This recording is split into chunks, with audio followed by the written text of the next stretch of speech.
500,000 বছর সময় লাগে।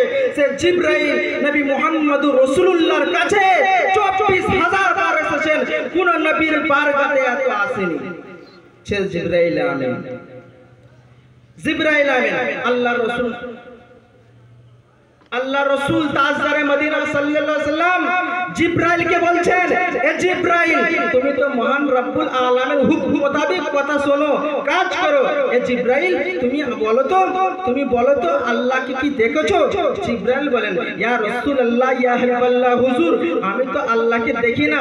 আমি এবং আল্লাহর বিচখানে যে সময়, আমি এবং আল্লাহ এর মিডিলে যতটা দূরত্ব আছে জানো ইয়া রাসূলুল্লাহ, যতটা দূরত্ব আছে 70টা পর্দা আছে। আর এক একটা পর্দা নূর এবং আগুনের। এই 70টা পর্দা আছে। এই প্রথম পর্দার কাছে যদি পৌঁছে যায় আমার ডানা নষ্ট হয়ে জ্বলে খার হয়ে যাবে। সে জিবরাইল আমিন। আর আমার আপনার নবী তাজদারে মদিনা সাল্লাল্লাহু আলাইহি ওয়াসাল্লাম মেরাজ করেছেন। আদম নবীকে মেরাজ দিয়েছেন, জমিনের উপরে দিয়েছেন। মুসা নবীকে মেরাজ দিয়েছেন, জমিনের উপরে দিয়েছেন। ঈসা নবীকে মেরাজ দিয়েছেন, জমিনের উপরে দিয়েছেন। ইয়াকুব নবীকে মেরাজ দিয়েছেন, জমিনের উপরে দিয়েছেন। কিন্তু মুসলমান আমার আপনার নবী তাজদারে মদিনা সিনা से लगाने वाला पैगंबर रहमतुल लिल आलमीन के अल्लाह तबारक तआला मेराज দিয়েছেন, জমিনের উপরে দেননি, মক্কায় দেননি, মদিনায় দেননি। লা মাকা, যেখানে কোনো মাকাম নাই, কোনো রাস্তা নাই, সে জায়গায় আমার আপনার নবী আহমদ মুস্তাফা তাজদারে মদিনাকে ডেকে আল্লাহ তাআলা মেরাজ দিয়েছেন, দিদার রব্বানি দিয়েছেন। সে নবী আহমদ মুস্তাফা। আর সেই নবী আমার আপনার পাউন ওয়ালা মালাকুন ওয়ালা জান্নাতুন ওয়ালা নারুন ওয়ালা জিনসুন ওয়ালা ইনসুন। আল্লাহ হযরত জাবির বলেন, হাদিসটাকে বলছেন জাবির বলছেন, আল্লাহ রাসূল বলে, জাবির শোনো, আল্লাহ তাবারক তাআলা নিজের নূর থেকে নূরে মুহাম্মাদিকে সৃষ্টি করেছেন, নূরে মুহাম্মাদিকে বানিয়েছেন।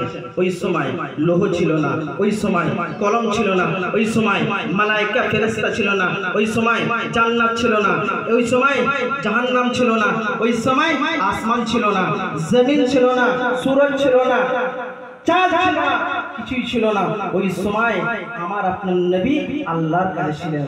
আর বোঝা কি যায়, নবীর সৃষ্টি আগে, লোহের সৃষ্টি পরে, নবীর সৃষ্টি আগে, আরশের সৃষ্টি পরে, নবীর সৃষ্টি আগে, জান্নাতের সৃষ্টি পরে, নবীর সৃষ্টি আগে, দোজখের সৃষ্টি পরে, নবীর সৃষ্টি আগে, মালায়েকার সৃষ্টি পরে, নবীর সৃষ্টি আগে, আসমানের সৃষ্টি পরে, নবীর সৃষ্টি আগে, জমিনের সৃষ্টি পরে, নবীর সৃষ্টি আগে, মানুষের সৃষ্টি পরে, যে নবীর সৃষ্টি আগে, জিন জাতের সৃষ্টি পরে।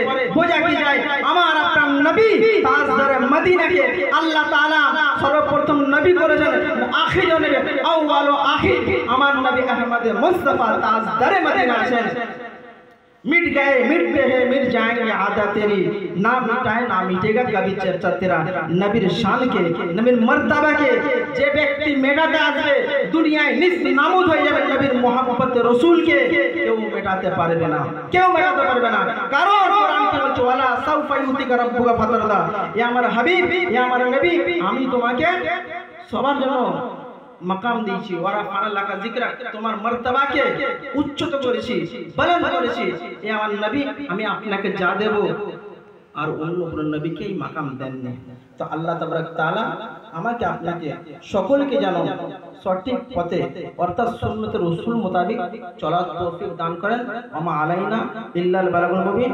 বলার মধ্যে যদি ভুল ত্রুটি ক্ষমা প্রার্থী, আস্তাগফিরুল্লাহ রাব্বি মিন কুল্লি যামবি ওয়া তুবু ইলাইহি, লা হাওলা ওয়ালা কুওয়াতা ইল্লা বিল্লাহিল আলিয়্যিল আযীম। নারে তাকবীর, নারে রিসালাত।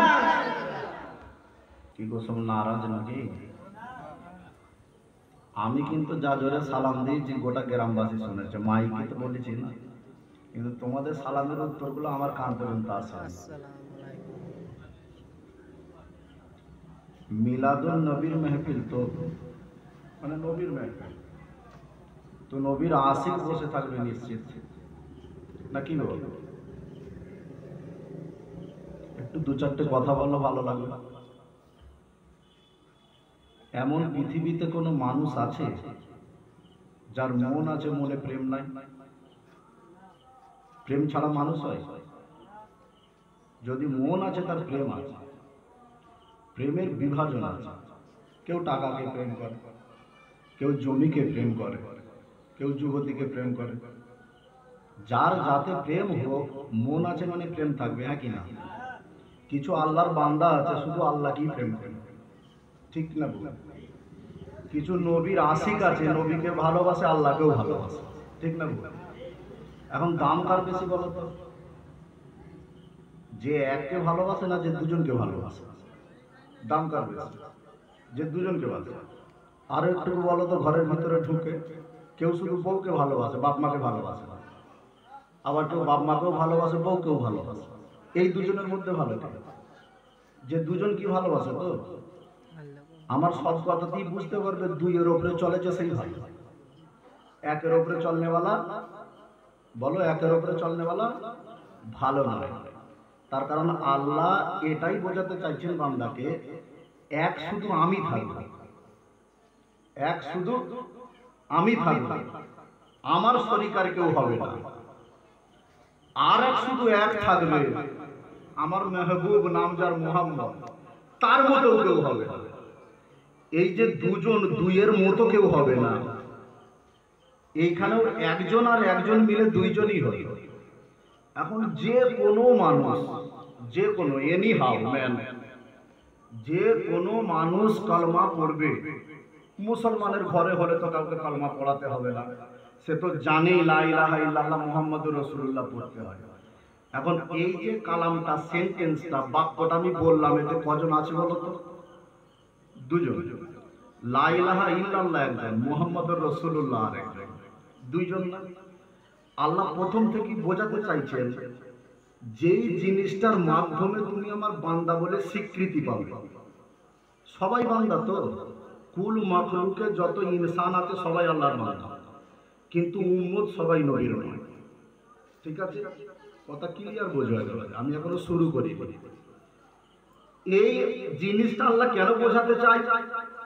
এই জন্য বোঝাতে চাই, যেই জিনিসটার মাধ্যমে তুমি স্বীকৃতি পাবে আমার বান্দা, সেই জিনিসটার নামই হচ্ছে মুহাম্মদুর রাসূলুল্লাহ।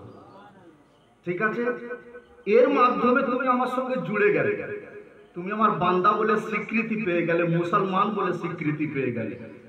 তো মুসলমান যখন স্বীকৃতি পেয়েছো, তো করণীয় কিছু আছে। যদি খুব সহজে বুঝতে চান সেটা এইভাবে, বিয়ে আমার হয়েছে, তো স্বীকৃতি আমি বিবাহিত, ঠিক না ভুল?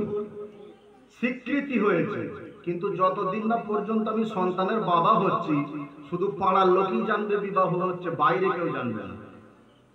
যদি সঙ্গে একটা ছেলে নিয়ে ঘুরি, জিজ্ঞাসা করলে বুঝতে পারবে লোকের বিয়েও হয়েছে, সন্তানও হয়েছে, মানে স্বীকৃতি আরো বাড়বে। ঠিক তদ্রূপ মুসলমান যে সাব্যস্ত হব আমি, তার জন্য দরকার জানাবে মুহাম্মদুর রাসূলুল্লাহ। জোরে বলি সেই নবীর আপনার মেহফিল সাজিয়েছে।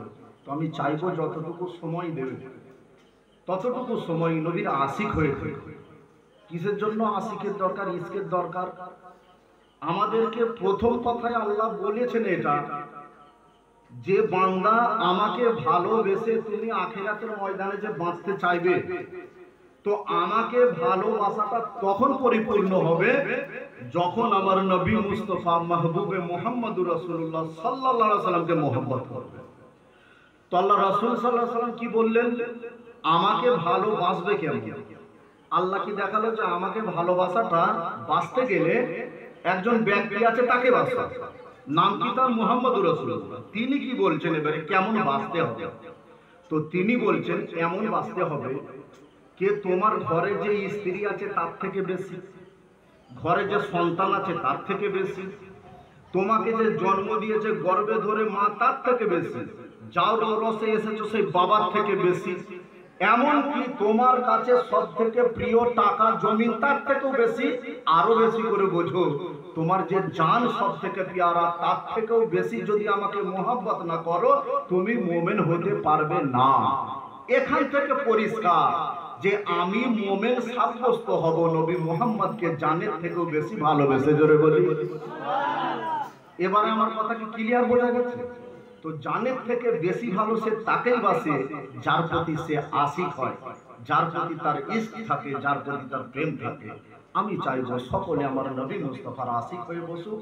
আল্লাহ সব কিছু দেখেন, আমার এই রাতে আশিক হয়ে বসাটাও নিশ্চিত আল্লাহ দেখবেন। আর আমার কাঁধে যে দুটো ফেরেশতা রেখেছে কিরামান কাতিবিন, এনারা আশিক বলে লিখে রাখবেন। আল্লাহ পাক আমাদের সকলকে তৌফিক এনায়েত করেন। আলহামদুলিল্লাহ আলহামদুলিল্লাহ নাহমাদুহু ওয়া নাস্তাঈনুহু ওয়া নাস্তাগফিরুহু ওয়া নু'মিনু বিহি ওয়া নাতাওয়াক্কালু আলাইহি ওয়া নাউযু বিল্লাহি মিন শুরুরি আনফুসিনা ওয়া মিন সাইয়্যাতি আ'মালিনা। من يهده الله فلا مضل له ومن يضلله فلا هادي له ونشهد أن لا إله إلا الله وحده لا شريك له ونشهد أن سيدنا وحبيبنا ومولانا وطبيب قلوبنا وشفاء سرورنا وحياتنا ورؤوفنا ومعيننا ونظامنا وكتبنا وأشرفنا ونور عيننا محمدا عبده ورسوله صلى الله تعالى عليه وعلى آله وصحبه أجمعين. إن الله وملائكته يصلون على النبي يا أيها الذين آمنوا صلوا عليه وسلموا تسليما. اللهم صل على سيدنا محمد وعلى آل سيدنا مولانا محمد. मुझे नाज है अपनी खुश किस्मती पर कि मेरे हाथों में दामान मुस्तफा है। न गम है भंवर का न साहिल का सहारा, मैं डूबूंगा फिर भी पुकारा करूँगा। अल्लाहुम्मा सय्यिदना मौलाना मुहम्मद। পাকার মুখটা একটু এদিকে ঘুরিয়ে দাও, পাকার মুখটা একটু পিছন দিকে ঘুরিয়ে দাও, সোজাসুজি হাঁটো। কারি সারা আসমানের চাঁদ, কারি সারা আসমানের চাঁদ দ্বিখণ্ডিত হইল, কাহার হাতে পাথর কাকর কলেমা ওজ পড়িল। সে যে মোদের দয়ার নবী কমলিওয়ালা, তাহার নামে পড়ো সবে সন্নে আলা। আল্লাহুম্মা সাল্লি আলা সাইয়্যিদিনা মাওলানা মুহাম্মদ ওয়া আলা আলি মাওলানা মুহাম্মদ সাল্লাল্লাহু তাআলা আলাইহি ওয়াসাল্লাম।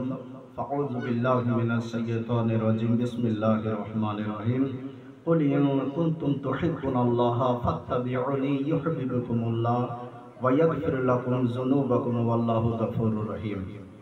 وقال النبي صلى الله عليه وسلم ماتا وجبت لك النبوة يا رسول الله صلى الله عليه وسلم بين الروح والجسد آدم. آمنت بالله صدق الله المولانا العظيم وصدق رسوله النبي الكريم.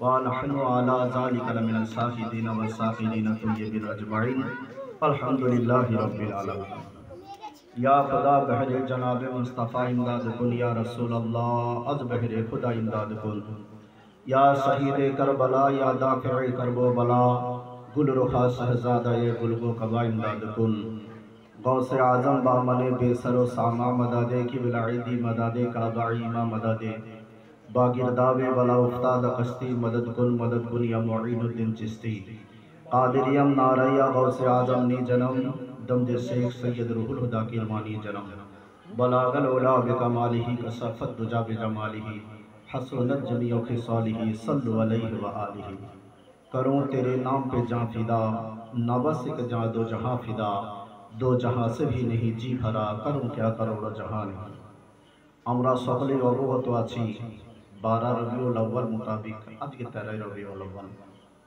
সন 570 ईस्वी আল্লাহ রসুল সাল্লাল্লাহু আলাইহি সাল্লাম আসার পর কি হয়েছে হিজরি আগে কি ছিল ইসুবি কিসের জন্য ইসুবি জামানা ছিল ঈসা আলাইহিস সালাতু ওয়াস সালামের সেই জন্য বলা হতো ইসুবি 570 ইসুবি যেদিন সকালে আসবেন এটা গ্রাম পঞ্চায়েত এরিয়া না তো পাড়াটার নাম কি জলাকান্দ এটা সর্দার পাড়া এখন ধরুন এই সর্দার পাড়ায় পঞ্চায়েত আসলে তো কেউ ডাক দিলে আসবে না তখন সবাই জানে পঞ্চায়েত আমাদের গ্রামে কিন্তু এই সর্দার পাড়ার লোকের কাছে গ্রাম পঞ্চায়েত মেম্বার যদি এলান করে আমাদের এমএলএ আসছে কিসের জন্য আসছে না আমাদের সর্দার পাড়ার প্রত্যেকটা ব্যক্তিকে 5000 করে টাকা দেবে বুকে হাত দিয়ে বলো সত্যি করে সর্দার পাড়ার একটা লোক ঘরে থাকবে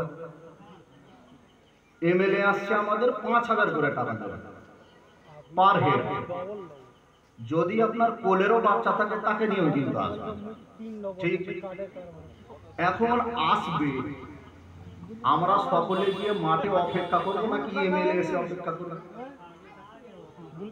লোক তো আমরা তো এমএলএ এসে অপেক্ষা করবে না আমরা গিয়ে অপেক্ষা করবো ঠিক না ভুল তার থেকে বড় যে বলো তো এমপি শুনলো এমএলএ বাজি মেরে দিচ্ছে 5000 টাকা করে দিয়ে এই আপনার মুদাসির ভাই পঞ্চায়েত সর্দার পাড়া তুমি এলান করে দেবো আমি এমপি 10000 করে দেবো হাল তো একই হবে এমপি বাজি মারতে যে দেখে আপনার চিফ মিনিস্টার বললো ওরা যদি দিতে পারে আমি দিতে পারবো না 15000 টাকা দেবো তো চিফ মিনিস্টার বাজি মার করতেছে কেন্দ্র সরকার দেখলো যাই হোক বিরোধী জারি করি ওরা যখন 5, 10, 15 দিতে পারে তো আমি তো সরকার নিই আমি যে কথাগুলো বলছি ক্যাচ করতে ভালো করে কথাটা হাসি না গ্রাম পঞ্চায়েতকে আমরা প্রাধান্য কেন দিলাম না ঘরের লোক বলে ঠিক এমএলএ কে প্রাধান্য কেন দিলাম 5000 করে টাকা দেবে এমপি কে প্রাধান্য কেন তার থেকে বেশি দেবে চিফ মিনিস্টারকে আরো একটু প্রাধান্য কেন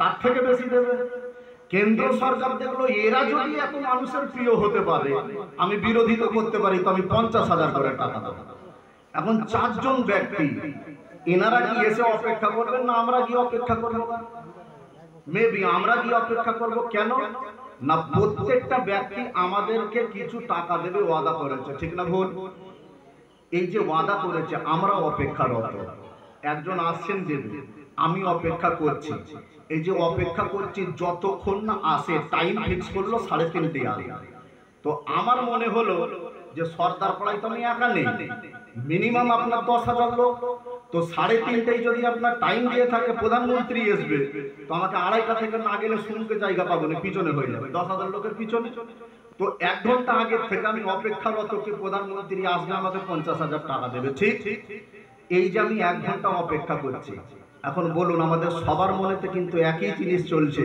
আমরা সবাই অপেক্ষা করছি প্রধানমন্ত্রী আসলো 50000 টাকা দিল চিফ মিনিস্টার আসলো 15000 টাকা দিল এমপি আসলো 10000 টাকা দিল এমএলএ আসলো 5000 টাকা দিল 50 আর 15 হচ্ছে 65 65 আর 10 হচ্ছে 75 75 আর 5 হচ্ছে 80 আমি 80000 নয় 8 কোটি টাকা ধরছি এখন সত্যি করে বলুন এই 8 কোটি টাকা আমি যখন হাতে পেলাম এখন প্রধানমন্ত্রীও ঘরে চলে গেল, চিফ মিনিস্টারও ঘরে চলে গেল, এমপিও ঘরে চলে গেল, এমএলএও ঘরে চলে গেল, আমার গ্রাম পঞ্চায়েতের মেম্বারও ঘরে চলে গেল। এই 8 কোটি টাকা আমি নিয়ে যখন ঘরে গেলাম, এই 8 কোটি টাকায় কি আমার পুরো জীবন চলে যাবে? বুকে হাত দিয়ে বলতে পারবে? আল্লাহ শরীরের মধ্যে একটা ফুসকুড়ি ফুটিয়ে দেবে, আমাকে এইখান থেকে ব্যাঙ্গালোর ছুটতে হবে। ওই 8 কোটি টাকা নয়, 800 কোটির দরকার হতে পারে জীবন বাঁচানোর জন্য। এই টাকাটার প্রতি কেউ গ্রান্টেড নয় যে এই টাকা খেয়ে আমি যে ইবাদত করব আল্লাহর দরবারে কবুল হতে পারে। এই টাকায় কেউ গ্রান্টেড নয়, কেউ বুক বাজিয়ে বলে দিতে পারবে এই টাকাটা আমার আরেকজন কারোর কাজে লাগতে পারে। কিন্তু আমি আপনাদেরকে বলে যাচ্ছি, আজকে কেন্দ্র সরকার যে টাকা দিল দুনিয়াতেই কাজে আসবে, আখেরাতে কাজে আসবে না। চিফ মিনিস্টার যে টাকা দিল দুনিয়াতেই কাজে আসবে, আখেরাতে কাজে আসবে না। এমপির দেওয়া আখেরাতে কাজে আসবে না, এমএলএ দেওয়া আখেরাতে কাজে আসবে না। কিন্তু যেই নবীর জন্য বসে রয়েছে, যেই আল্লাহর জন্য বসে রয়েছে, মিশকাত শরীফের হাদিস গাওয়াহি দেয়, আনিস বিন মালিক রাদিয়াল্লাহু আনহু বলেন, বাবু তাওবার মধ্যে লিখিত রয়েছে যে আনিস বিন মালিক বলছেন, খোদার কসম করে বলছি, আমরা মদিনাতুল মুনাওয়ারায় একদিন বসা ছিলাম। আল্লাহর রাসূল আকায়ে মাদানী হুজরা মোবারক থেকে বের হলেন, বের হয়ে জিজ্ঞাসা করলেন, হে আমার সাহাবারা, তোমরা কিসের জন্য এখানে বসে রয়েছো? আমরা উত্তর দিলাম, ইয়া রাসূলুল্লাহ, হাবিবাল্লাহ, আমরা এইখানে বসে দুটো কাজ করছি। একটা হচ্ছে আল্লাহর শুকরিয়া আদা করছি। জোরে বলুন। প্রথম কাজটা কি? ইয়া রাসূলুল্লাহ, হাবিবাল্লাহ, আমরা এইখানে বসে আল্লাহর শুকরিয়া আদা করছি। আর দ্বিতীয় কাজটা হচ্ছে আমরা যেই নবীর উম্মত হয়ে এসেছি সেই নবীর উপরে দরুদ ও সালাম প্রেরণ করছি। মানে আনিস বিন মালিক বললেন, ইয়া রাসূলুল্লাহ, হাবিবাল্লাহ, এক নম্বর আল্লাহর শুকরিয়া আদা করছি, দ্বিতীয় নম্বরে আপনার উপরে দরুদ ও সালাম করছি। আল্লাহ রাসূল আকায়ে মাদানী বললেন, আকসিমতু, তোমরা কি কসম করে বলতে পারবে আকসামতু লিরাব্বিল আলামিন? সমস্ত সাহাবা উত্তর দিলেন, ইয়া রাসূলুল্লাহ, হাবিবাল্লাহ, আমরা কসম করে বলছি, ওয়াল্লাহি বিয়াদি নাফসি, সেই আল্লাহর কসম যিনি আমাদেরকে এই জিসম জান দিয়েছেন। আমরা শুধু এই দুটো কাজের জন্যই বসে আছি। আল্লাহর রাসূল আকায়ে মাদানী বলছেন, কসম তোমাদেরকে আমি সন্দেহবশত খাওয়াইনি, কসম এই জন্য খাইয়েছি, আখবারানু জিবরাইল, জিবরিল আমিন এসে আমাকে খবর দিল যে ইয়া রাসূলুল্লাহ, হাবিবাল্লাহ, আপনার এই যে আশিকেরা মসজিদে নববীতে বসে বসে আপনার উপরে দরুদ ও সালাম পড়ছে, আল্লাহর শুকরিয়া আদা করছে, এর জন্য একটা খুশখবরি পাঠিয়েছেন। আল্লাহ রাসূল আকায়ে মাদানী জিজ্ঞাসা করলেন, জিবরিল, কথা তো সহি, আমার উম্মতের জন্য খুশখবরি কি আছে? জিবরিল আমিন বলছেন, ইয়া রাসূলুল্লাহ, হাবিবাল্লাহ, এই যে আল্লাহর শুকরিয়া আদা করছেন, আপনার উপরে দরুদ ও সালাম পড়ছে, এনাদের জন্য খুশখবরি এটাই যে এনারা ঘরে পড়ে যাবে, আল্লাহ আগে তাদের গুনাহ মাফ করে দেবে। তো আমার বলার বক্তব্য, আজকে প্রধানমন্ত্রীর থেকে টাকা নেওয়া দুনিয়ায় কাজে আসবে, আখেরাতে কাজে আসবে না। কিন্তু আজকে আমার এখানে বসা এর দুনিয়াতেও কাজে আসবে, আখেরাতেও কাজে আসবে। দুনিয়ায় কাজে আসবে এটা যে আমি আশিকের রাসূল বলে প্রমাণিত হব, দুনিয়ায় কাজে আসবে এটা যে আমি আল্লাহর রাসূলের আশিক আছি, এটা স্বীকৃতি পাবো। আর আখেরাতে কাজে আসবে এটা যে আল্লাহ গুনাহ মাফ করে বলবেন, বান্দা অমুক জায়গা থেকে আমি যে তোমাকে হেদায়েত দান করেছিলাম, এই দেখো সেই জায়গা, এই কারণে আমি আমার জান্নাতুল ফিরদাউসে তোমার জায়গা করে দিয়েছি। কথা ক্লিয়ার বোঝা যাচ্ছে নাকি জটিল হচ্ছে? বলুন, ভালো করে বুঝতে পারছো? যদি হাদিসকে কেউ অস্বীকার করো, আমার ঘর বেশি দূর না, কেটে খুলে ধর, নাম মৌলভী মাসুদ আল হাসান, মিশকাত শরীফের হাদিস বললো, রাওয়ায়াতকারীর নামও বললো। বিষয়টা কি? দোয়া ও ইস্তিগফার। এই বিষয়টা পূর্বে দেখতে পেয়ে যাবে। বসেছি কিসের জন্য? এখন ধরুন আমাদের মনে আলাদা আলাদা নিয়ত হতে পারে, কে কি নিয়ত এসেছো আমি জানি না, কিন্তু আমি কি নিয়ত এসেছি শুনুন। আমাকে যেদিন দাওয়াত করা হয়, যেদিন আমাকে ফোন করে দাওয়াত করা হলো, এখন যিনি দাওয়াত করলেন, নিশ্চিত তোমরা গ্রামবাসী সবাই মিলে তো ফোন করবে, কেউ একজন ব্যক্তি ফোন করেছে তো? ওই একজন ব্যক্তি যে ফোন করেছে তার নাম হচ্ছে মেজবান। নাম মেজবান ভাই বলা হয়, যে দাওয়াত করে, যে ঘরে ডাকে তাকে কি বলা হয়? মেজবান। যে আসে তাকে কি বলা হয়? মেহমান। আমি যখন আপনাদের কাউকে দাওয়াত করব তো আপনারা হবেন মেহমান, যে দাওয়াত করবে সে কি? মেজবান। সে কি করবে? সেবা করবে। যে যাবে সে কি নেবে? সেবা নেবে। তো আমাকে যেদিন দাওয়াত করা হয়েছে, আমার নিয়ত এটা ছিল কি, আল্লাহ যাবো তো তোমার উদ্দেশ্যে, আর গিয়ে বলবো তোমার মাহবুবের কথা।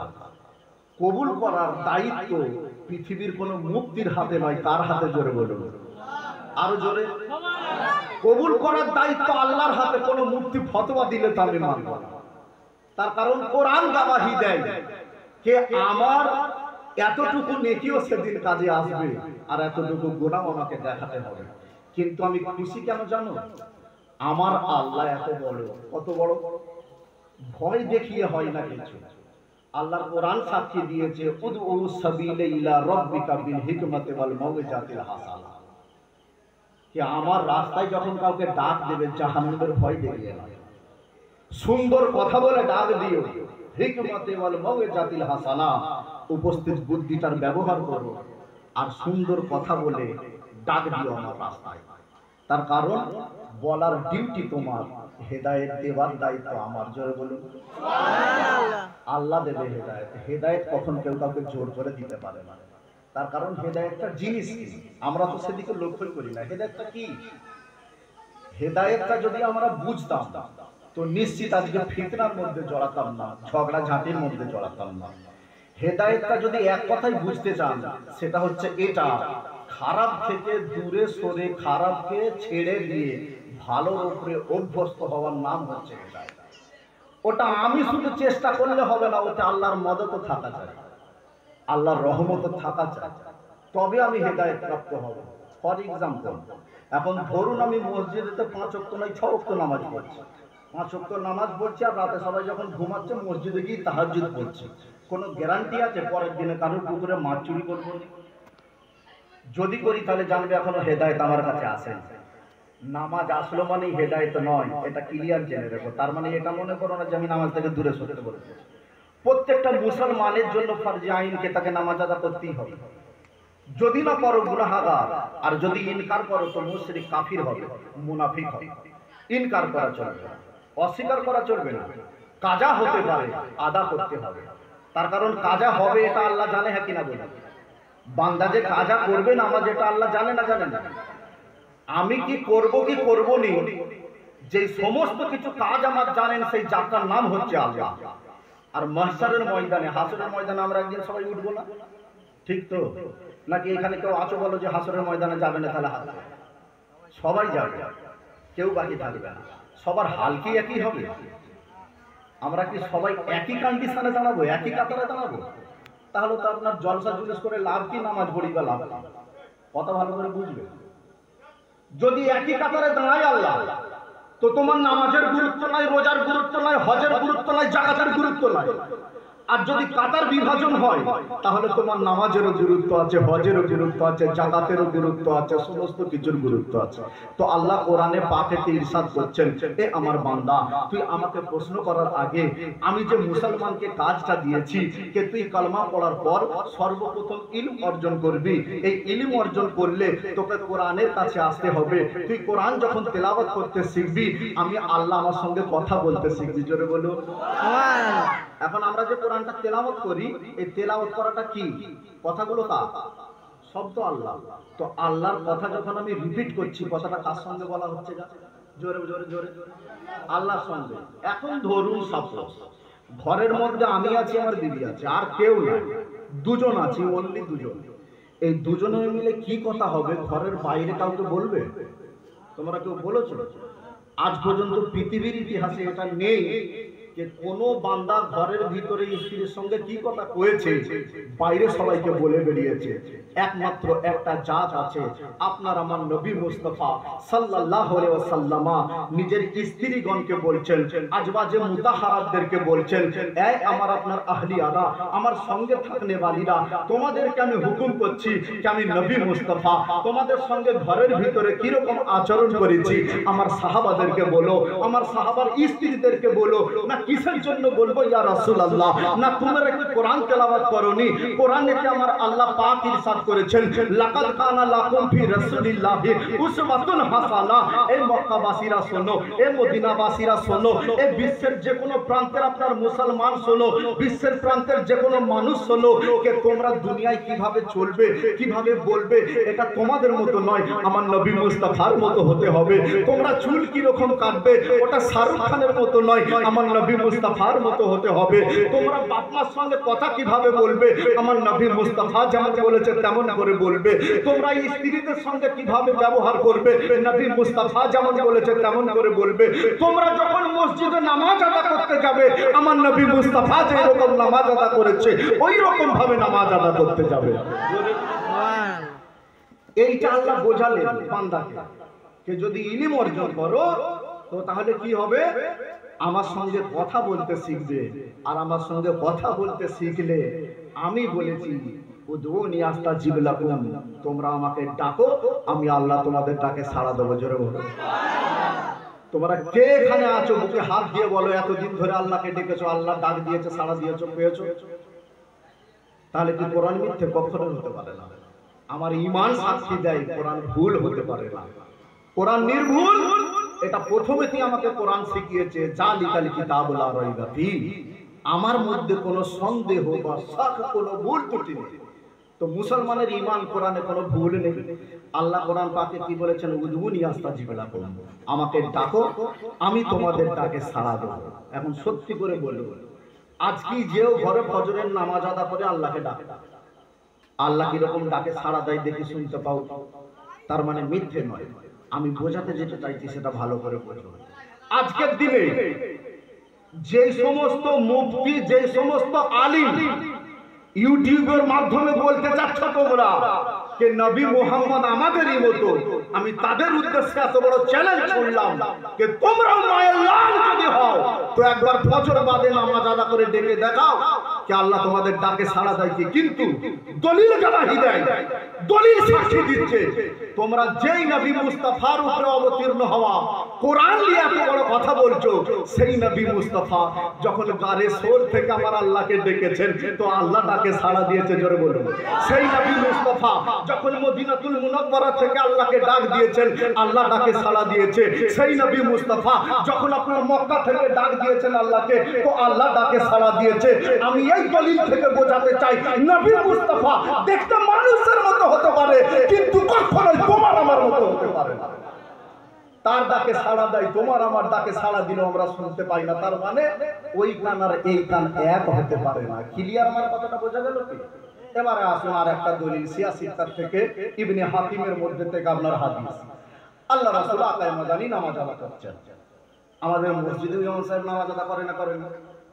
এখন বলুন জুম্মার দিন আর কাতারেতে এতগুলো লোক হয়েছে, ধরুন 1000 লোক। এখন 1000 লোকের একটা কাতার তো হবে না নিশ্চয়, সুমুকে ধরুন 100 লোক দাঁড়িয়েছে একটা কাতারে। তো ইমাম সাহেব যদি সুমুকে কিছু একটু হেঁটে হেঁটে আগিয়ে যায় তো পিছনে যিনি আছেন ইমাম সাহেব উনি দেখতে পাবেন না? পাবেন না? যে ইমাম সাহেব একটু হেঁটে সুমুকে চলে গেল দেখতে পাবেন? নামাজ আদা করাচ্ছেন কে? আল্লাহ রাসূল সাল্লাল্লাহু আলাইহি ওয়াসাল্লাম। পিছনে ইক্তেদাকারী কারা? সাহাবায়ে কেরাম, আশিকে রাসূল। তেনাদের নামাজ আর আমাদের নামাজ এক নয়। মসজিদ হতে পারে কাছাকাছি কিন্তু নামাজ এক হতে পারে না। সাহাবীদের নামাজ ছিল কুরবিয়াতে লিল্লাহ, কে আল্লাহ সে নামাজে খুশি থাকতো। আমাদের নামাজের গ্যারান্টি নাই কি আমাদের নামাজে খুশি আছে। হ্যাঁ, রাসূলের হাদিস মোতাবেক খুশু খুজুর সঙ্গে যত কামেল পীরেরা নামাজ আদা করে এতে বলতে পারে কনফার্ম না কি আল্লাহ নামাজে খুশি আছে। কিন্তু আল্লাহ রাসূল আকায়ে মাদানী নামাজ আদা করাচ্ছেন, সাহাবীরা দাঁড়িয়ে আছেন। আল্লাহ রাসূল আকায়ে মাদানী সাল্লাল্লাহু আলাইহি ওয়াসাল্লাম একটু সুন্নতের দিকে আগিয়ে গেলেন। কিরাত আপনার শেষ হয়েছে, আরো একটু আগিয়ে গেলেন। সাহাবীরা অপেক্ষারত কখন আল্লাহর রাসূল বলবেন আল্লাহু আকবার, কখন আপনার সামি আল্লাহু লিমান হামিদা বলবে। সাহাবীরা অপেক্ষা করছেন। সম্মুখের সাহাবীরা দেখতে পাচ্ছেন কি আল্লাহ রাসূল একটু একটু করে আগিয়ে যাচ্ছেন, আরো একটু আগিয়ে গেলেন। কি এতটা মসজিদে আপনার সম্মুখের মসজিদে নববীর আপনার যে দেয়াল আছে ওই দেয়ালের কাছাকাছি চলে গেলেন। আবার আপনার আগিয়ে চলে এলেন, জায়গায় দাঁড়ালেন, নামাজ আদা করলেন। নামাজ আদা শেষ হওয়ার পরেতেই সাহাবারা যেনারা সুমুকের সাফেতে দাঁড়িয়েছিলেন, সুমুকের কাতারে দাঁড়িয়েছিলেন, একজন অপরজনকে বলছেন। প্রথমত আব্দুল্লাহ ইবনে মাসউদ বলছেন কে ভাই হুযায়ফা বিন আয়মান একবার জিজ্ঞাসা কর না যে আল্লাহর রাসূল নামাজের মধ্যে কিসের জন্য একটু চললো, কিসের জন্য আগিয়ে গেল। হুযায়ফা বিন আয়মান বলছেন ইয়া রাসূলুল্লাহ হাবিবাল্লাহ, মনে একটা সওয়াল ছিল, মনে একটা জিজ্ঞাসা ছিল। আল্লাহ রাসূল আকায়ে মাদানী বলছেন কি জিজ্ঞাসা হুযায়ফা বিন আয়মান। আপনার হুযায়ফা বিন আয়মান জিজ্ঞাসা করছেন, ইয়া রাসূলুল্লাহ হাবিবাল্লাহ, আপনি নামাজের মধ্যে কিরাত পড়তে পড়তে সুমুখের দিকে কিসের জন্য আগিয়ে গেলেন? এর আগেতে এমন তো কখনোই করেননি। এবারে উত্তরটা শুনুন। আল্লাহর রাসূল আকায়ে মাদানী বলছেন, এ হুযায়ফা শোন, আমি যখন কিরাত পাঠ করতে শুরু করলাম, জিবরিলে আমিন এসেছিল। জিবরিলে আমিন এসে ওই দেয়ালের কাছে জান্নাতুল ফিরদাউসকে ফিট করেছিল। যেমনি জান্নাতুল ফিরদাউস ফিট হয়েছে, জিবরিলে আমিন আমাকে ইশারা করলো, তো আমি জান্নাতুল ফিরদাউসে একটু চলাফেরা করছিলাম। জোরে কোথা চলাফেরা করছিল গো? জান্নাতুল ফিরদাউসে। জান্নাতুল ফিরদাউস ফিট কোথায় হয়েছে? মসজিদে নববীর দিবারেতে। আল্লাহর রাসূল আকায়ে মাদানী বলছেন যে এ সাহাবারা শোনো, এ হুযায়ফা বিন আয়মান শোনো, আমি যেমনি দেখেছি মসজিদে নববীর আপনার দিবারেতে ওই দেয়ালেতে জান্নাতুল ফিরদাউসকে দেখানো হয়েছে, তার সংলগ্ন আরো কিছু জায়গাটা ফাঁকাই দেখানো হয়েছে। তো আমি জান্নাতুল ফিরদাউসের বাগানে ঘুরছিলাম, জান্নাতুল ফিরদাউসের আঙ্গুর গাছের কোলা দেখছিলাম, আমি জান্নাতুল ফিরদাউসের সমস্ত মহল দেখছিলাম, আমি জান্নাতুল ফিরদাউসে এমনকি আমার কোন কোন সাহাবার মহল রয়েছে আমি সেইগুলো দেখছিলাম। আমি বলতে চাই তোমারও দুটো চোখ রয়েছে, আমারও দুটো চোখ রয়েছে, আল্লাহর রাসূলেরও দুটো চোখ ছিল, যেই চোখেতে এই আপনার জমিন থেকে দাঁড়িয়ে কয়েক হাজার কোটি মিল দূর আল্লাহর জান্নাত দেখতে পাই। মৌলভী তুমি তোমার মায়ের পেট থেকে আসতে পারো, কিন্তু তোমার ক্ষমতা নাই আজকে স্যাটেলাইটের মাধ্যমে হলো তুমি অল বিশ্বকে একবার দেখতে পারো। যেই নবী মুস্তাফা জমিনে দাঁড়িয়ে জান্নাতুল ফিরদাউস দেখতে পারে, ওই নবীর চোখ আর তোমার চোখ এক হতে পারে না, কখনোই এক হতে পারে না। আমার নবীর চোখই আলাদা, সেই নবীর উম্মত আমি। দলিলকে যদি কেটে দিতে পারো তো আমি মৌলভী মাসুদ আল হাসান চিরজীবন তোমার গোলামি করব। আমি এই আকীদা রাখি, এই ঈমান রাখি, আমার যে নবী এত শানওয়ালা, আর তার থেকে বড় আমার আল্লাহ এত, যে আমি যতই গুনাহ করি যদি আল্লাহর কাছে স্যালেন্ডার করি কি আল্লাহ ভুল হয়ে গেছে, গুনাহ করে ফেলেছি, আল্লাহ রাব্বুল আলামিন নিজে বলতে পারতেন, কিন্তু নিজে বলবেন না। মাহবুব তুমি বলো, কি বলবো? কুল তুমি বলো। আল্লাহ তুমিই বলে দিতে পারতেন কি আমাকে ভালোবাসতে হবে না, মেহবুবকে ভালোবাসো, আমাকে ভালোবাসা হয়ে যাবে। তুমি নবীকে দিয়ে কেন বলা? আল্লাহ বলছেন যেখানে আমাকে ভালোবাসার কথা আমি বলেছি, যেখানে মেহবুবকে ভালোবাসার কথা তো মেহবুবকে দিয়ে বলাতে হবে। মেহবুব তুমি বলো, কুল ইন কুনতুম, মেহবুব বলে দাও যদি আল্লাহকে তোমরা ভালোবাসতে চাও, তুহিব্বুল্লাহ, বাসতে চাও, প্রমাণ করতে চাও, তো জেনে রাখো তো আমি নবী মুস্তাফা মুহাম্মদুর রাসূলুল্লাহ, আমাকে মোহাব্বত করো, আল্লাহকে মোহাব্বত করা হয়ে যাবে। বিনিময় কি পাবো? আজকে দুনিয়ার জমিনেতে প্রত্যেকটা মানুষের মনে থাকে আমি তোমাকে দিচ্ছি, পাবো কি? ঠিক না ভুল? পাওয়ার আশা কে করিনি? হাত তোলো তো, সবার মনে থাকে আমি কি পাবো। আল্লাহ তোমাকে ভালোবাসতো ঠিক ছিল, তুমি সৃষ্টি করেছো, নবী মুস্তাফাকে তুমি সৃষ্টি করেছো, কিন্তু তোমাকে ভালোবাসার দাবি করলে নবী মুস্তাফাকে কেন ভালোবাসতে হবে? প্রশ্ন যখন মনে আসলো, আল্লাহ খুশখবরি দিল, আল্লাহু গফুরুর রহিম। এইটা হচ্ছে খুশখবরি যে আমার নবীকে যদি ভালোবাসো, জিন্দেগির যত গুনাহ আছে আমি আল্লাহ মাফ করে দেবো। জোরে বলে সুবহানাল্লাহ। কাকে ভালোবাসলে গুনাহ মাফ হচ্ছে? জানাবে মুহাম্মদুর রাসূলুল্লাহকে। আজকে দুনিয়ার জমিনে তুমি যত বড়ই পীর সাহেবকে, আলেম সাহেবকে, মুফতি সাহেবকে মোহাব্বত করো, দলিল কেউ দিতে পারবে না তোমার গুনাহ মাফ হবে, কিন্তু আমিনার লালের কদমে আমার জীবন কুরবান, আমি সেই মুহাম্মাদের গোলাম, সেই মুহাম্মাদের নাম নিলে আমার আল্লাহ খুশি হয়, যে মুহাম্মদকে রাজি করলে আমার জীবনের গুনাহ মাফ হয়ে যায়। জোরে বলুন। সেই নবী মুস্তাফা যেদিন দুনিয়ায় আসছেন, খারাপ লাগছে নাকি? যদি খারাপ লাগে বলবেন, শর্ট করে, জোর করে ওয়াজ শোনানো যায় না। সেই নবী মুস্তাফা যেদিন দুনিয়ায় আসছেন, আমি যে বলছিলাম না আমরা অপেক্ষা করছিলাম, কতজন? শুধু একটা গ্রামবাসী, আর অন্য স্টেটের তো কেউ না। এখন নবী মুস্তাফা আসবেন, আদম থেকে আজটা ঈসা সবাই তো নবী ছিল, হ্যাঁ কি না? তন্মধ্যে কিছুজন রাসূলও ছিলেন। রাসূলেরা নবীও হয়, রাসূলও হয়, কিন্তু সব নবী রাসূল নয়। রিসালাতের সঙ্গে নবুয়তের সঙ্গে কিছু জিনিসের পার্থক্য আছে, মুমিনের সঙ্গে ওলি আল্লাহর সঙ্গে কিছু জিনিসের পার্থক্য আছে। তদরূপ নবীরা নবী, রাসূল নয়। রসুলরা প্রত্যেকজন রসুল, নবীও ছিলেন, রসুলও ছিলেন। তো এর মধ্যে যত নবী আর রসুল এসেছেন ঈসা আলাইহিস সালাতু ওয়াস সালাম পর্যন্ত, সমস্ত নবী কি এলান করেছেন, কাজ কি ছিল? সকলের কাজ একটি, লা ইলাহা ইল্লাল্লাহ, আল্লাহ ছাড়া কোনো মাবুদ নাই। আদম আলাইহিস সালাম বলেছিলেন সফিউল্লাহ। এইভাবে তো প্রত্যেকটা নবী নিজের কলমার সঙ্গে যুক্ত করে প্রত্যেকটা কওমের মানুষকে পড়িয়েছেন। নিজেরা কি করেছেন? কোন নবী কওমের মানুষকে পড়িয়েছেন পড়ো লা ইলাহা ইল্লাল্লাহ, আদম সফিউল্লাহ ছেলেদেরকে পড়িয়েছেন। নূহ আলাইহিস সালাম পড়িয়েছে পড়ো লা ইলাহা ইল্লাল্লাহ, নূহ নজিউল্লাহ পড়িয়েছে। কিন্তু আদম আলাইহিস সালাম নিজে বলেছেন লা ইলাহা ইল্লাল্লাহ মুহাম্মাদুর রাসূলুল্লাহ। জোরে বলো। নূহ আলাইহিস সালাম কলমা পড়িয়েছেন লা ইলাহা ইল্লাল্লাহ, নূহ নজিউল্লাহ নিজে কলমা পড়েছেন লা ইলাহা ইল্লাল্লাহ মুহাম্মাদুর রাসূলুল্লাহ। দাউদ আলাইহিস সালাম কলমা পড়াচ্ছেন লা ইলাহা ইল্লাল্লাহ, দাউদ খলিফাতুল্লাহ নিজে কলমা পড়ছেন লা ইলাহা ইল্লাল্লাহ মুহাম্মাদুর রাসূলুল্লাহ। মুসা কালিমুল্লাহ কলমা পড়াচ্ছেন লা ইলাহা ইল্লাল্লাহ, মুসা কালিমুল্লাহ নিজে কলমা পড়ছেন লা ইলাহা ইল্লাল্লাহ মুহাম্মাদুর রাসূলুল্লাহ। ঈসা আলাইহিস সালাতু ওয়াস সালাম কলমা পড়াচ্ছেন কওমের মানুষকে লা ইলাহা ইল্লাল্লাহ, ঈসা রূহুল্লাহ নিজে কলমা পড়ছেন লা ইলাহা ইল্লাল্লাহ মুহাম্মাদুর রাসূলুল্লাহ। আমি কোরআনের কাছ থেকে জানতে চাইলাম, এ কোরআন তুমি উত্তর দাও, প্রত্যেকটা নবী রিসালাতের এলান কিসের জন্য করলো? প্রত্যেকটা নবীর কাজ ছিল একটাই, ওয়াহাদানিয়াতের এলান করা, আল্লাহর প্রচার করা। কেনার সঙ্গে সঙ্গেতে প্রত্যেকটা নবী কিসের জন্য? মুহাম্মাদের প্রচার করছিল। তো আল্লাহর তরফ থেকে দাওয়া হয়ে যায় যে আমি আল্লাহ, আমি ছাড়া কোনো সৃষ্টিকারী নাই, আমি আল্লাহ, আমি ছাড়া কেউ ক্ষমাকারী নাই, আমি রব্বুল আলামিন। আর তারপরে যাকে মাহবুব বলে বানিয়েছি তার নাম হচ্ছে রহমাতাল লিল আলামিন। এই জন্য প্রত্যেকটা নবীকে ডিউটি দিয়েছি আমার ওয়াহদানিয়াতের এলান করার সঙ্গে সঙ্গে আমার মেহবুবের রিসালাতের এলান করেছে। প্রত্যেকটা নবী এলান করেছেন। ঈসা আলাইহিস সালাতু ওয়াস সালাম যাবার সময় বলে যাচ্ছেন কওমের মানুষদেরকে, ওনার কওমের মানুষগুলোকে হাওয়ারি বলা হয়, কোরআনের জিকির।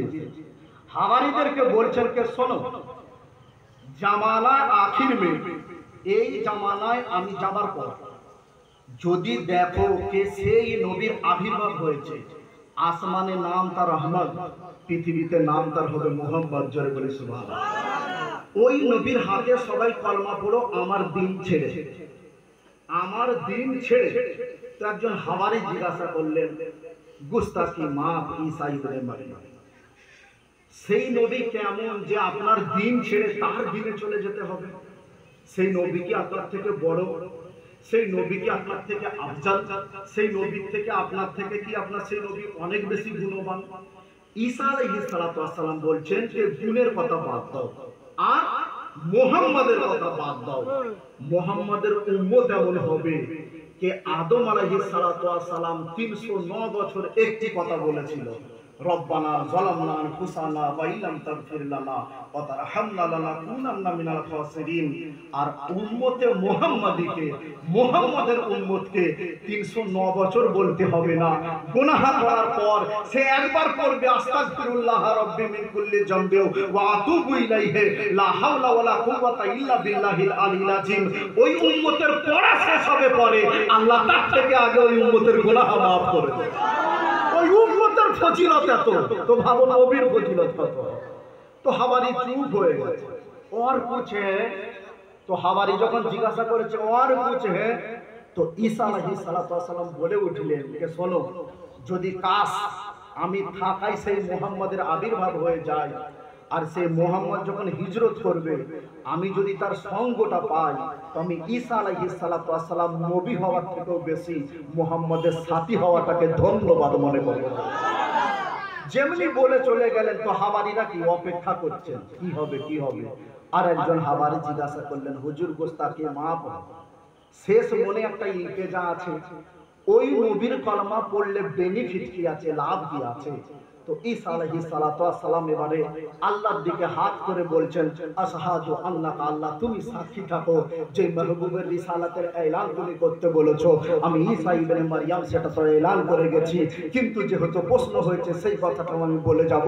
এবারে হাওয়ারিকে উত্তর দিচ্ছেন, এ হাওয়ারি শোনো, আদম থেকে আমি পর্যন্ত প্রত্যেকজন মানুষ, প্রত্যেকজন নবী তোমাদেরকে কালমা পড়িয়েছি, কিন্তু গ্যারান্টি কাউ দিতে পারবে না যে আল্লাহর সঙ্গে তোমাদের হাত যুক্ত করে দিয়েছি। কেউ গ্যারান্টি দিতে পারবে না, না আদম দিতে পারবে, না শীষ দিতে পারবে, না নূহ দিতে পারবে, না ইদ্রিস দিতে পারবে, না ইলিয়াস দিতে পারবে, না ইলিয়াসা দিতে পারবে, না আপনার ইসমাইল দিতে পারবে, না ইসহাক দিতে পারবে, না ইব্রাহিম খলিলুল্লাহ দিতে পারবে, না আমি দিতে পারবো। কিন্তু জনাবে মুহাম্মদুর রাসূলুল্লাহ যে দুনিয়ায় যেই বান্দাকে কালমা পড়াবে, যার হাত একবার ধরবে, তো আল্লাহর হাতে মিলিয়ে তবে তার হাত দুনিয়ার বুকে ছাড়বে। ইয়াদুল্লাহি ফাওকা আইদিহিম, আল্লাহর কোরআন সাক্ষী দিচ্ছে যে মাহবুব ওটা তোমার হাত না, যে হাতেতে অঙ্গীকার করেছে ওটা আমার হাত। তো ঈসা আলাইহিস সালাতু ওয়াস সালাম বলে গেলেন, ওই নবী দুনিয়ায় যার হাত ধরবে আল্লাহর সঙ্গে মিলিয়ে তবে তার হাত ছাড়বে, এমন আমার নবী। তো সেই নবীর আশিক হয়ে যদি আমাকে কেউ কাফির বলে, তো আমি তোমার সঙ্গে জান্নাতে যাওয়ার থেকে কাফির হয়ে জাহান্নামে যাওয়াটাকে শুভ সংবাদ মনে করব, যে আমি নবীর আশিক হয়ে তোমার থেকে ফতোয়া নিয়ে জাহান্নামে যাচ্ছি। তবু আমি এটা মনে করব না যে আমি নবীর বিরোধিতা করে জান্নাত যেতে চাই। আল্লাহ সেই নবী মুস্তাফা এই ধরাধামে যখন আসছেন, আসমান আজকে অপেক্ষারত कि আল্লাহ তোমার মেহবুব কখন আসবে, জমিন অপেক্ষারত আল্লাহ তোমার মেহবুব কবে আসবে, গাছপালা অপেক্ষারত আল্লাহ মেহবুব কবে আসবে, প্রত্যেকটা হাজরত সাজার সবাই অপেক্ষারত আল্লাহ তোমার মেহবুব কবে আসবে, মক্কার ছোট্ট ছোট্ট শিশু নারীগুলো অপেক্ষারত আল্লাহ তোমার মেহবুব কবে আসবে। আমি জানতে চাইলাম, হে মক্কাবাসীরা নয়, পুরো জালিল কাহা হেতে, আল্লাহ সিদরাতুল মুনতাহায় না, সিদরাতুল মুনতাহায় নয়, জান্নাতুল ফিরদাউসে যাও, গিয়ে এলান করো যে মক্কায় আব্দুল মুত্তালিবের ছেলে আব্দুল্লাহর ঘরে তার স্ত্রী আমেনা আছে, আর সেই আমেনার গর্ভে আমার মাহবুব জনাবে মুহাম্মদুর রাসূলুল্লাহ আছে। আজকে সব দুনিয়ায় আসবে, তো মায়েদের গর্ভে থেকে যখন কোন শিশু, তোমরা আমরা যখন দুনিয়ায় এসেছি, বুকে হাত দিয়ে বলো, মায়েরা কষ্ট পেয়েছে না খুশি হয়েছে? আগে আগে তো কষ্টই পেয়েছে, তারপরে এই চাঁদ মতো চেহারা দেখে মা সব কষ্ট ভুলে গেছে। আল্লাহ বলছেন যে মাহবুবের মায়ের মাথায় ঘাম আসবে কষ্টই, এটা আমি আল্লাহ গামারা করলে হয় না। জিবরিল তুমি জান্নাতুল ফিরদাউসে দুটো হুর আইনকে বলো যে তারা যেন জান্নাতুল ফিরদাউসে চাঁদির বাটি করে দুধ নিয়ে আমেনাকে গিয়ে একটু পান করিয়ে দেয়, মাথার ঘাম শুকিয়ে যাবে। নবী মুস্তাফার কথা বলতে যে সুবহানাল্লাহ আসতে মা কা তোমার আমার নবী মুস্তাফা। আজকে তোমার আমার মায়ের কথা যদি আমাদের শুনতে কেউ বলে মনটা ভরে হ্যাঁ কিনা? তো আমি নবী মুস্তাফার মায়ের কথা বলছি, কাশকে মদিনা वाला খুশ হয়ে যাবে कि तेरा अम्मी জানের কথা বলছি कि জান্নাতুল ফিরদাউস থেকে চাঁদের পিয়ালা করে দুধ নিয়ে যাও, আমিনাকে পান করিয়ে দাও, মাথার ঘাম শুকিয়ে যাবে। জান্নাতুল ফিরদাউস থেকে দুজন হুর আইন এসেছেন। আমিনা বলছেন ফা দাখালা খালাসুন নিসবা, দাখালা মানে ঢুকলো, খালাসুন নিসবা মানে তিনজন মেয়ে আমার আপনার ঘরের একটা দেয়াল ভেদ করে, ফাট হলো, ভেদ করে ঢুকলো।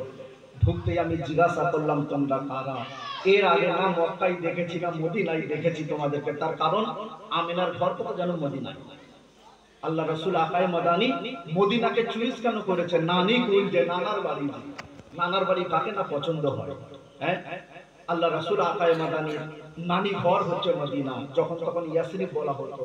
তো আমেনা এখন জিজ্ঞাসা করছেন যে তোমরা কারা? না এর আগে মদিনা ইয়াসরিবে কখনো দেখেছি, না মক্কায় তোমাদেরকে কখনো দেখেছি, কি ব্যাপারে এসেছো বলো। তখন দুইজন বলে উঠলো যে শোনো, আমরা জমিনের কোনো মহিলা নয়, আমরা জান্নাতুল ফিরদাউস থেকে এসেছি, আর আল্লাহ পাঠিয়েছে আমাদের হাতে যে চাঁদের পেয়ালা রয়েছে, এতে দুধ রয়েছে, তুমি পান করে নাও। তুমি কি জানো তোমার গর্ভে কে আছে? তখন আমেনা বলে উঠলেন হ্যাঁ আমি জানি, আমার গর্ভে আছে মুহাম্মদ মুহাম্মদুর রাসূলুল্লাহ যার নাম হবে, আদমের স্ত্রী আমাকে খুশখবরি দিয়েছে, ঈসা ইবনে মারিয়াম আমাকে খুশখবরি দিয়েছে, আপনারা সবাই আমাকে জানিয়ে গেছে। তখন হুর আইন বললেন, এই দুধটা পান করে নাও, পান করে নিয়ে বিছানাটায় আরাম করো, ওনার আসার সময় হয়ে গেছে। একবার জোরে বলে দিয়ে সুবহানাল্লাহ। জনাবে মুহাম্মদুর রাসূলুল্লাহ এবারে আমিনার কুঠরি ঘরেতে আসবে।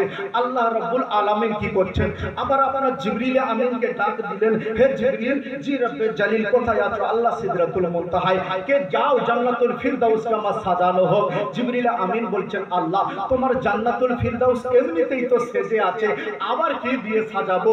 তো তখন আল্লাহ রাব্বুল আলামিন বলছেন যে আমি এটা চাই, আজকে মাহবুব দুনিয়ার জমিনে যাচ্ছে, আজকে জান্নাতুল ফিরদাউসের হুরেরা তাকিয়ে আছে। জোরে বলুন, তারা তাকিয়ে আছে গো, জান্নাতুল ফিরদাউসের হুরেরা তাকিয়ে আছে কার ঘরের দিকে?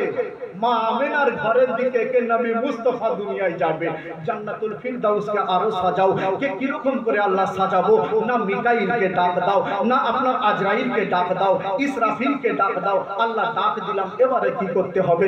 মিকাইলকে বলো জান্নাতুল ফিরদাউস একটা মিম্বার লাগাতে। মিম্বার লাগানো হলো। জিবরিল জিজ্ঞাসা করছেন, আল্লাহ এরপরে কি করব? আল্লাহ পাক বলছেন কে মিকাইল